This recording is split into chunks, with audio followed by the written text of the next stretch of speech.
लिए पहुंची हुई हैं। देवयानी राणा नामांकन दाखिल करने के लिए पहुंची हुई है। नगरोटा तहसील कार्यालय पहुंची देवयानी राणा। आपको जानकारी दे दें कि नगरोटा से बीजेपी की उम्मीदवार है देवयानी राणा और नॉमिनेशन के बाद जनसभा को भी संबोधित करेंगी। तो ये बड़ी जानकारी हम आप तक पहुंचा रहे हैं, जहां पर नगरोटा से बीजेपी की उम्मीदवार हैं देवयानी राणा, जो देवेंद्र सिंह राणा की पुत्री हैं और भारतीय जनता पार्टी ने इन पर भरोसा जताया है। नामांकन के लिए पहुंची हैं। नामांकन दाखिल करने के बाद जनसभा को संबोधित करेंगी। नामांकन दाखिल करने के लिए पहुंची तो इनके साथ तमाम बड़े नेता मौजूद नजर आए। प्रदेश के तमाम कार्यकर्ता भी साथ में नजर आए और नामांकन के लिए वो पहुंची हैं। कार्यकर्ता समर्थकों की भीड़ इस दौरान देखने को मिली। उनका स्वागत भी वहां पर जोरदार किया गया है। आप देख सकते हैं तस्वीरों में माला पहनाकर और यहाँ पर चुन्नी उठाकर उनका स्वागत किया गया है। पुष्प वर्षा भी उनके ऊपर की गई है समर्थकों के द्वारा। तो उपचुनाव का ये रण है जिसमें बीजेपी ने अपने उम्मीदवारों की घोषणा कर दी थी। देवयानी राणा को नगरोटा सीट से उम्मीदवार बनाया गया है, जो देवेंद्र सिंह राणा की पुत्री है। दरअसल इस सीट से भारतीय जनता पार्टी के नेता देवेंद्र सिंह राणा विधायक थे, लेकिन उनके निधन के बाद ये सीट खाली हो गई थी और उसके बाद अब जब इस पे उपचुनाव हो रहा है तो देवयानी राणा अपने पिता की जगह पर इस क्षेत्र में काफी सक्रिय रही। लोगों का भी सिंपैथी ने मिलता रहा और लोगों के बीच उनकी समस्याओं को सुनने के लिए हमेशा मौजूद रहती थी और यही वजह है कि भारतीय जनता पार्टी ने किसी और पर दांव न खेल के बल्कि देवयानी राणा को यहां से टिकट दिया है। और इसी खबर पर ज्यादा जानकारी के साथ हमारे संवाददाता समीर भट्ट हमारे साथ जुड़ गए हैं। समीर, क्या कुछ नामांकन को लेकर जानकारी है आपके पास?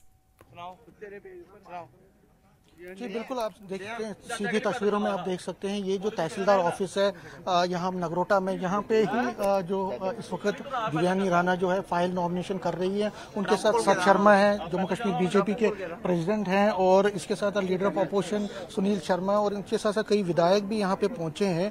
और अगर आप तस्वीरों में देखें तो इस वक्त नॉमिनेशन प्रोसेस चल रहा है। नॉमिनेशन का जो प्रक्रिया होती है, एक प्रोसेस होता है, वो चल रहा है और इस वक्त वो नॉमिनेशन फाइल कर रही हैं। अगर हम रिसेप्शन की बात करें तो एक जबरदस्त रिसेप्शन उनको यहाँ पे दिया गया जब नगरोटा में इस तहसीलदार और तहसील ऑफिस में वो पहुंची है।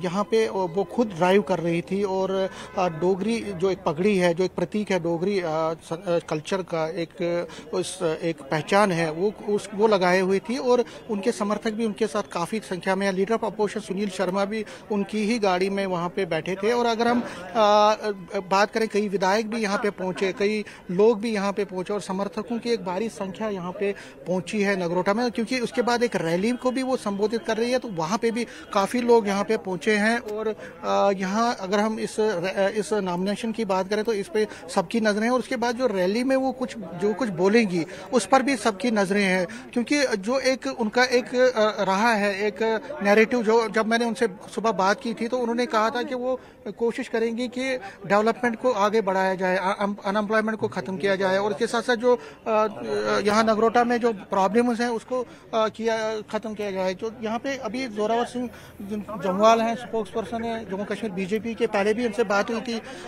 जोरावर जी, क्या अब नॉमिनेशन प्रक्रिया चल रही है, उसके बाद क्या प्रोग्राम है? देखिए, आपने देखा कि जिस तरीके से एक जन सैलाब मैंने जैसे कहा उभरा है और नगरोटा कॉन्स्टिट्यूंसी, नगरोटा विधानसभा के लोगों ने, जिसमें हमारी मातृशक्ति बहनें, हमारे बुजुर्ग और नौजवान साथी, मुझे नहीं लगता कि नगरोटा विधानसभा से कोई घर आज ऐसा होगा जिस घर से एक नौजवान या एक कोई व्यक्ति ना निकला हो और नगरोटा टोल पोस्ट पे आके अपने वोटिंग के जो कहते हैं कि आशीर्वाद को सुश्री देवयानी राणा जी, जो कि भारतीय जनता पार्टी की कैंडिडेट है, उनको आशीर्वाद के रूप में देने आए हैं। और उसके साथ साथ में मुझे लगता है कि ये लोगों का जो लगभग एक साल के भीतर, फिर आपको याद होगा एक ऐतिहासिक रैली यहाँ पे हुई थी, तब स्वर्गीय देवेंद्र सिंह राणा जी का यहाँ पे एक बहुत बड़ा स्वागत हुआ था लोगों द्वारा। मुझे लग रहा है कि एक बार फिर नगरोटा विधानसभा के लोगों ने मन बनाया है और एक ऐतिहासिक जीत की तरफ जो है नगरोटा ने मन बना लिया है भारतीय जनता पार्टी की प्रत्याशी सुश्री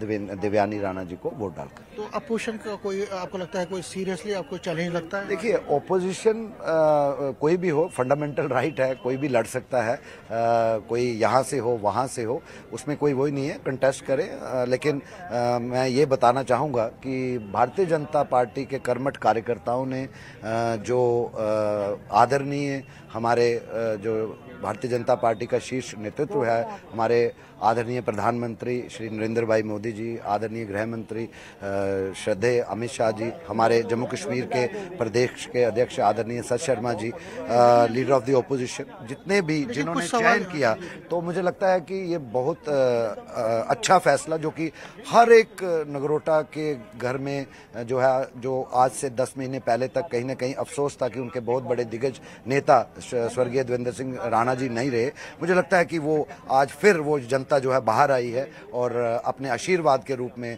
देवयानी राणा जी लेकिन वो जो अपोनेंट्स हैं वो ये कहते हैं कि देखिए इनके पास एक्सपीरियंस नहीं है, मतलब एक नई आई है पॉलिटिक्स में, कुछ ना कुछ कहीं ना कहीं टारगेट कर रहे हैं। देखिए, जहां तक भारतीय जनता पार्टी का फैसला है, नारी सशक्तिकरण की बात अगर किसी ने की है तो भारतीय जनता पार्टी ने की है, और नारी सशक्तिकरण में एक कदम और पहल कर मुझे लगता है कि आदरणीय प्रधानमंत्री नरेंद्र भाई मोदी जी और अमित शाह जी और जो हमारा शीर्ष नेतृत्व है, उन्होंने ये फैसला देके बता दिया है कि कितनी प्रायोरिटीज जो है वो वुमेन एम्पावरमेंट की तरफ है। और जो ये बात करते हैं, मुझे लगता है कि अपनी पिताजी की मृत्यु के 1 महीने बाद अपने गमों को, अपने सदमे को उन्होंने अपने घर में रखा और उसके बाद एकदम लोगों के बीच में, चाहे वो नौजवान हो, चाहे वो हमारी नारी शक्ति हो, बुजुर्गों के बीच में सुश्री देवयानी राणा जी गई और अपना जो युवा सोच और उस सोच से जो चैलेंजेस नगरोटा विधानसभा में हैं, मुझे लगता है कि नगरोटा की जनता इनको जिता के जो आज आवाज़ सड़कों में, गाँव में, गलियारों में और पंचायत में है, वही आवाज़, बुलंद आवाज़ बन के सुश्री देवयानी राणा जी सदन में, हमारे विधानसभा में उठाएंगी और नगरोटा की जनता के जो मसले हल करेंगे। लेकिन एक लास्ट में बीजेपी के कई नेता जो है वो उम्मीदवार थे, उनको भी आपको नहीं लगता कि वो कोई डैमेज कर सकते हैं क्योंकि वो आहत है? समीर जी, भारतीय जनता पार्टी ना सिर्फ भारत की बल्कि पूरे विश्व की सबसे बड़ा राजनीतिक दल और पॉलिटिकल पार्टी है, और जब इतना बड़ा परिवार हो तो कहीं ना कहीं रोष या गुस्सा बड़े छोटों में रहता है। तो परिवार एक बहुत अनुशासन वाला परिवार है। भारतीय जनता पार्टी की यही जो अनुशासन जो है, इसको इतनी बुलंदियों पर लेके गया है और मुझे लगता है कि जो पार्टी की हमारी सीनियर लीडरशिप है, इसको बहुत अच्छे से जो है वो सुलझाएगी और जो कहीं रूठे भी हों उनको मना लेगी। तो बिल्कुल ये जोरावर सिंह जम्वाल है, कह रहे हैं कि मनाया जाएगा जो लोग आहत हैं या जो लोग कंसर्न हैं। तो फिलहाल जो प्रक्रिया है, जो जिस तरह से हम लगातार दिखा भी रहे हैं, मेरे वीडियो जर्नलिस्ट दिखाने की कोशिश भी करेंगे, ये तहसील ऑफिस है यहाँ नगरोटा में। यहाँ पे अभी भी जो फाइल नॉमिनेशन का प्रोसेस है वो अभी भी चल रहा है और ये प्रोसेस थोड़ी देर में खत्म होगा। उसके बाद वो बाहर निकलेंगी और उसके बाद एक रैली को संबोधित किया जाएगा। तो फिलहाल ये प्रोसेस चल रहा है, लेकिन जो मोटा मोटा निकल के सामने आ रहा है वो ये है कि देवयानी राणा जो है, उन्होंने जो हमसे न्यूज़ 18 से बात की तो उन्होंने ये भी कहा कि वो प्राइम मिनिस्टर नरेंद्र मोदी के जो विजन है, उनके जो प्लान्स हैं, उनके जो स्कीम्स हैं, उनको जमीन सतह पे ग्राउंड। जी बिल्कुल समीर, बिल्कुल यहाँ पर समर्थन मिलता दिख रहा है। हम अपने दर्शकों को तस्वीरें भी दिखा रहे हैं, ये सीधी तस्वीरें हैं। आपको जानकारी दे दें कि यहाँ पर देख सकते हैं कि यहाँ पर पगड़ी लगाकर वो नामांकन करने के लिए पहुंची है। जोरदार स्वागत यहाँ पर ढोल नगाड़ों के बीच उनका किया गया है। तमाम बड़े नेता साथ में मौजूद नजर आ रहे हैं। आप देख सकते हैं सुनील शर्मा भी साथ में नजर आ रहे हैं, सत शर्मा भी आप देख सकते हैं कि साथ में नजर आ रहे हैं और नामांकन के लिए पहुंची है। ये तस्वीरें हम आपको दिखा रहे हैं जहां पर खुद ड्राइविंग सीट पे बैठ रही हैं और ड्राइव खुद कर रही हैं और उनके बगल में सत शर्मा नजर आ रहे हैं। पीछे वाली सीट पे सुनील शर्मा नजर आ रहे हैं और ये सीधे न्यूज़ 18 पर एक्सक्लूसिव तस्वीर आप देख रहे हैं जहां पर नामांकन करने के लिए पहुंची हैं देवयानी राणा और नगरोटा सीट से बीजेपी की उम्मीदवार है। तमाम बड़े नेताओं का और वरिष्ठ नेताओं का, प्रदेश के नेताओं का समर्थन मिलता दिख रहा है। ये सीधी तस्वीर हम अपने दर्शकों को दिखा रहे हैं जहां पर उनके साथ तमाम वरिष्ठ नेता भारतीय जनता पार्टी के और कार्यकर्ता, समर्थक यहां पर साथ में नजर आ रहे हैं। भरपूर समर्थन मिलता दिख रहा है। तो नामांकन दाखिल करने के लिए वो यहाँ पर पहुंची हैं और उनके साथ तमाम नेता मौजूद नजर आ रहे हैं, चाहे वो सत शर्मा हो, सुनील शर्मा हो, और ड्राइविंग सीट पर खुद बैठती नजर आए। और उनके बगल में आपने देखा कि सत शर्मा जो बीजेपी के प्रदेश अध्यक्ष हैं वो बैठे, साथ ही साथ आप देख सकते हैं नेता विपक्ष सुनील शर्मा पीछे वाली सीट पर बैठे हैं और नामांकन दाखिल करने के बाद अब वो यहाँ से रवाना होती हुई माफ कीजिएगा, ये जब घर से निकली उस वक्त की तस्वीरें हैं जो हम आप तक पहुंचा रहे हैं, जहां पर वो नामांकन करने के लिए जा रही हैं। और ये सीधी तस्वीर न्यूज़ 18 पर आप एक्सक्लूसिव तस्वीर देख रहे हैं, जहां पर वो नामांकन करेंगी और उसके बाद साथ ही साथ वो जनसभा को भी संबोधित करेंगी। तमाम वरिष्ठ नेता साथ में मौजूद नजर आ रहे हैं। ढोल नगाड़ों के बीच जोरदार स्वागत और फूल माला पहनाकर यहाँ पर जोरदार स्वागत किया गया। समर्थकों का आशीर्वाद मिला। यहाँ पर बड़े बुजुर्गों का आशीर्वाद लेते हुए, आशीर्वाद लेने के बाद वो यहाँ पर नामांकन के लिए यहाँ से रवाना हो गई हैं। तो ये हम तस्वीरें दिखा रहे हैं नगरोटा से न्यूज़ 18 पर। ये आप एक्सक्लूसिव तस्वीर देख रहे हैं जहाँ पर देवयानी राणा, जो देवेंद्र सिंह राणा की पुत्री हैं, वो नामांकन के लिए रवाना हो रही हैं।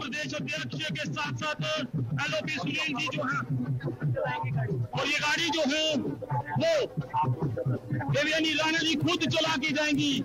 आप देख सकते हैं खुद इस कार को जो है वो ड्राइव करेंगी। तो यहाँ पर इस कार में तो आप ये तस्वीर देख रहे हैं नगरोटा से, जहां पर खुद ही गाड़ी ड्राइव करके जाती नजर आ रही है देवयानी राणा। और ना सिर्फ ये गाड़ी ड्राइव करके जा रही है, बल्कि इसके माध्यम से एक संदेश देने की कोशिश है, जनता के बीच एक मैसेज छोड़ने की कोशिश है। और आप देख सकते हैं बगल में साथ में बीजेपी के प्रदेश अध्यक्ष सत शर्मा नजर आए और साथ ही साथ सुनील शर्मा जो नेता विपक्ष हैं वो साथ में नजर आए। तमाम वरिष्ठ नेता इस दौरान साथ में नजर आ रहे हैं। समीर हमारे साथ लगातार जुड़े हुए हैं। समीर, एक बार फिर से आपके पास आते हुए हम अपने दर्शकों को तस्वीरें दिखा रहे हैं कि किस तरीके से यहाँ पर देवयानी राणा नामांकन के लिए पहुंच रही हैं। नामांकन के लिए यहाँ से निकल रही है। साथ में सत शर्मा और सुनील शर्मा भी यहाँ पर नजर आ रहे हैं और खुद से गाड़ी ड्राइव करके जा रही हैं। क्या मैसेज देने की कोशिश है?